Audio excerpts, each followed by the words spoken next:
Good morning, good morning. It's nice to see you. Good morning, everyone.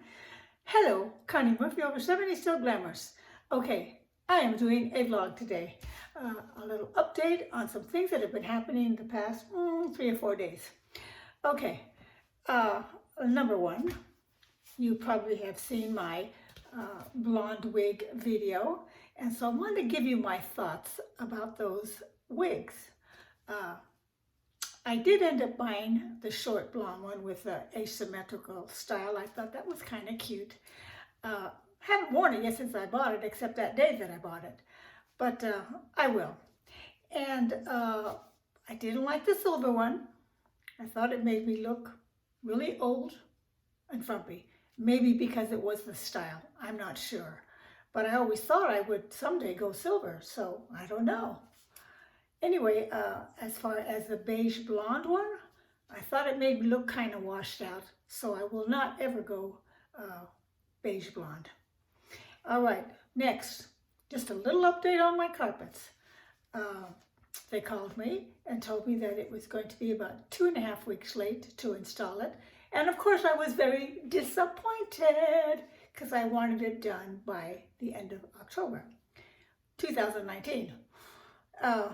But anyway, before that happened, I got to looking at my swatches and I thought, maybe I should have gone a little lighter so that it would truly look all one tone throughout my house floors.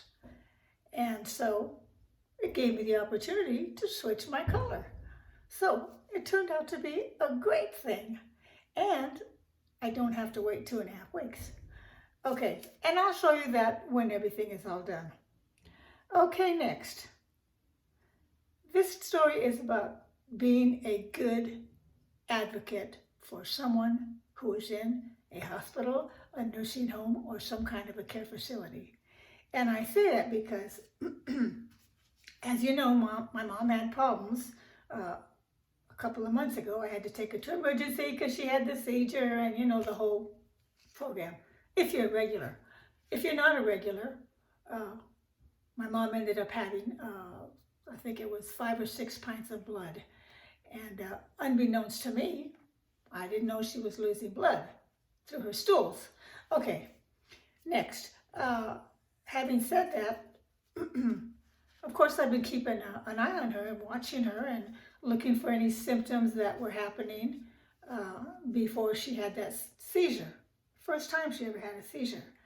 So I noticed that she was looking very jaundiced, very pale, you know, kind of yellowish. I noticed she was getting very tired again and not being able to help me stand up when I bear hug her to get her up to do different things. Starting to what I call wilt when I strap her to the wheelchair. So I thought, and yes, having the same kind of bowel movement. So I thought, I'm going to take her to emergency just to make sure that she hasn't lost too much blood. Now, she can't have a surgery for the, quote, old blood that she's losing that's, I guess, way up inside of her colon, because I don't think at 92 she could tolerate the surgery or the recovery. So they ended up only having to give her 1 pint of blood at this current emergency trip. And everything else was good. She's got a very strong heart. And she still eats like a ranch hen when I finally get her to the table to eat. And so that part is all good. What was horrible was I was there, well, I wasn't there for the whole 9 hours because I took 2 hours to go run some errands while my twin sat with my mother at the hospital. But 9 hours my mom was at emergency. Now, when we got there, they did take care of my mom really quick as far as giving her an MRI, giving her, taking some blood work, what else, EKG and stuff like that. But once we actually got into the bed in the surgery room, things slowed down quite a bit. And so I kept telling them, reminding them that she's 92. She hasn't eaten since the morning. And I made sure I gave her big breakfast because I know you're going to wait 4 or 5 hours in an emergency room. But 9 hours? So when I left at 7 o'clock, no, it wasn't 7 o'clock. I left at, I don't know what time I left. But I went and checked on my glasses, my new glasses, and I went and got my flu shot. And then I went to the bank to cash a check my sister had given me. So I was able to accomplish a couple of things in those 2 hours.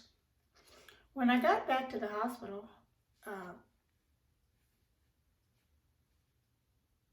Bonnie left and I stayed there with my mom.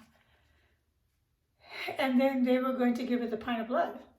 So I said, well, I know it's going to take a couple of hours for the pint of blood to go through her system. So I'm going to go home. I'm going to go eat my dinner and call me. Well, I never got a call.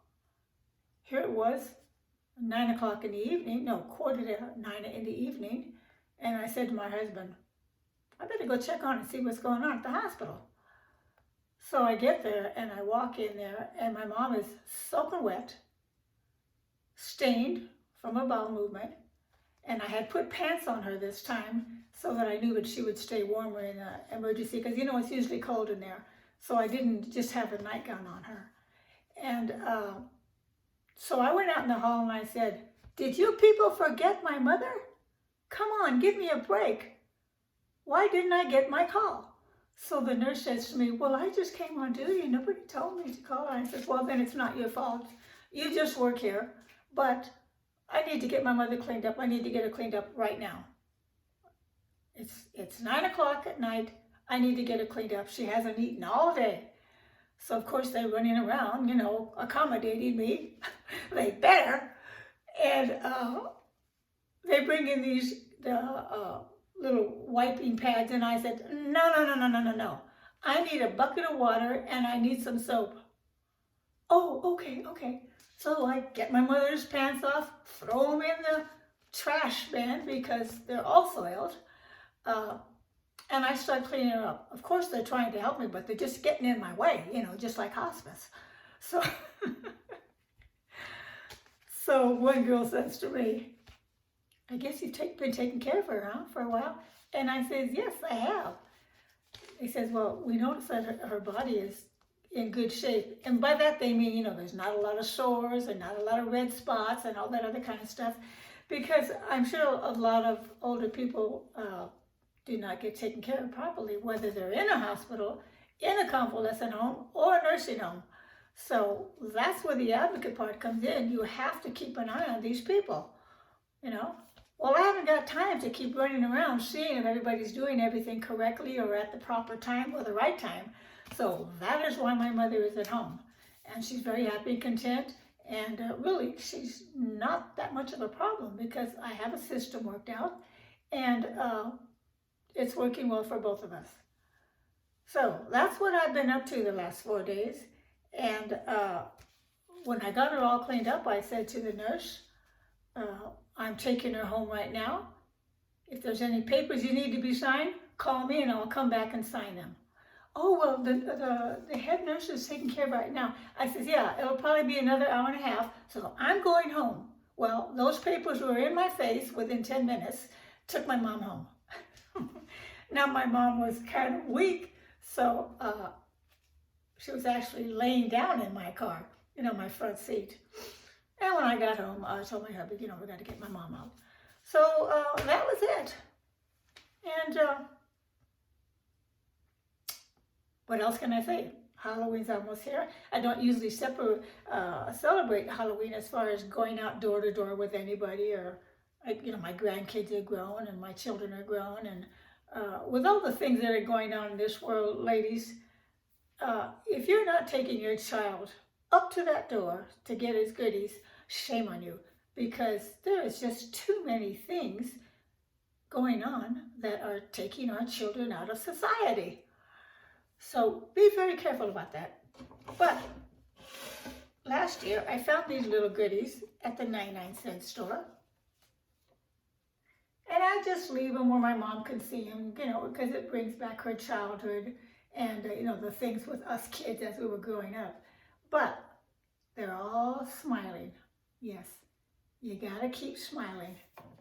If you smile at somebody, you get a smile back. And talking about that, when I was at church last Sunday, and we give our, you know, hellos to everybody at one point in our service, my eyes caught up with a gal that was sitting way off onto the right of me. And so I gave her a double smile, just to let her know that I really acknowledged her. Anyway, that's it for Connie Murphy. I'm going to say goodbye. I hope you have a wonderful day, week, hour, whatever, when you see this video.